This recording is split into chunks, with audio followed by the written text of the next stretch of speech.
Chapter 4, exercise 4.3, question number 3 கான solution. Question number 3, if NPR equal to 720 and NCR equal to 120, find N, R.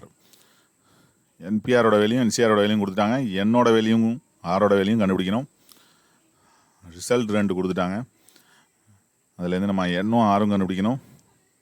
NPR-க்கும் NCR-க்கும் என்ன relationship அப்படிங்கிறது தெரிஞ்சு அந்த சம்மை வந்து நம்ம ஈஸியாக போட்டுடலாம். NPR-க்கு என்ன ஃபார்முலா?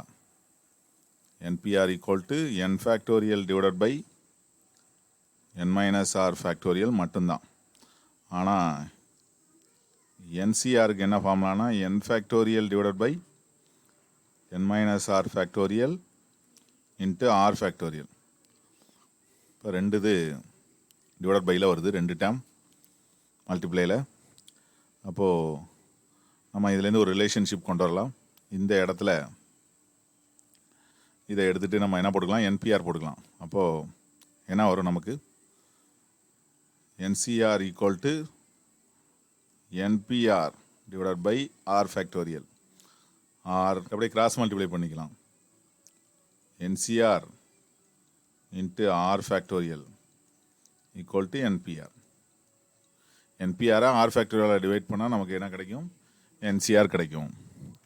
NCR-ஓட ஆர் ஃபேக்டோரியல் மல்டிப்ளை பண்ணால், அதாவது இருக்கிற ஆர் ஃபேக்டோரியல் எடுத்துட்டோம்னா நமக்கு NPR கிடச்சிரும்.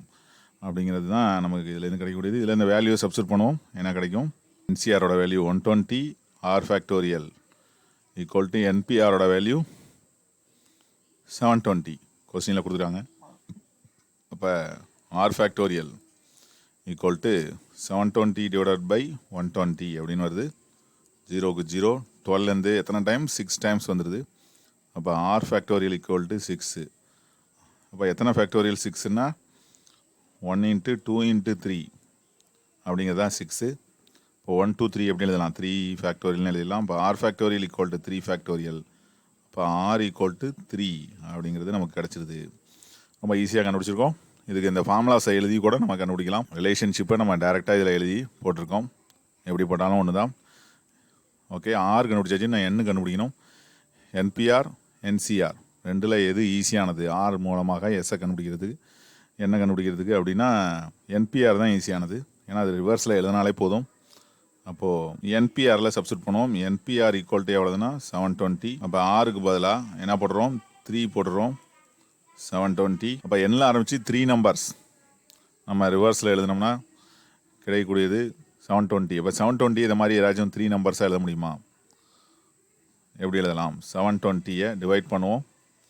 ஃபஸ்ட்டு 10-ஆல் டிவைட் பண்ணுவோம், 72. அடுத்த நம்பர் 9-ஆல் டிவைட் பண்ணுவோம், 8 வந்துடுது. அப்போ என்ன பண்ணலாம்? NP3 ஈக்குவல் டு 720 எப்படி எழுதலாம்?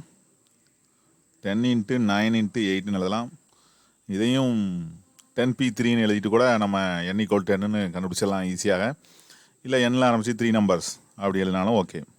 இப்போ N-ல் ஆரம்பித்து 3 நம்பர்ஸ் எழுதுவோம். N into N-1 into N-2 அப்படிங்கிறது தான் NP3-யோட வேல்யூ. அப்படிங்கிறத நம்ம பெர்முட்டேஷன் எக்ஸசைஸில் பார்த்துருப்போம். ஓகே, இப்போ இது ரெண்டையும் கம்பேர் பண்ணுவோம்.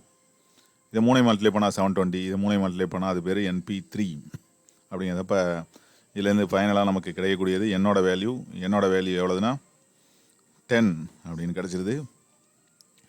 ரொம்ப ஷார்ட்டாக இதில் வந்து நம்ம சுருக்கமாக ஃபார்முலாஸை யூஸ் பண்ணி என்னோட வேல்யூ 10ன்னு கண்டுபிடிச்சிருக்கோம். இதை லாங்காக நம்ம வந்து ஆரம்பத்துலேருந்து NPR-க்கு ஃபார்முலா, NCR-க்கு ஃபார்முலா அப்படின்னு எழுதி போட்டு கண்டுபிடிச்சோம்னாலும் ரைட்டு தான். இதில் NPR-ல் யூஸ் பண்ணுறதுக்கு பதிலாக NCR-ல் போட்டாலும் அதுவும் சரிதான். எப்படி போட்டாலும் நமக்கு NPR அப்படிங்கிறதுல இதை மாதிரி எழுதி போடுறது ரொம்ப யூஸ்ஃபுல்லான ஒரு சம். இதில் N-ம் R-ம் கண்டுபிடிச்சிருக்கோம் அந்த சம்மில். இது சம் நம்பர் 3 புரியும்னு நினைக்கிறேன். தேங்க்ஸ் ஃபார் வாட்சிங்.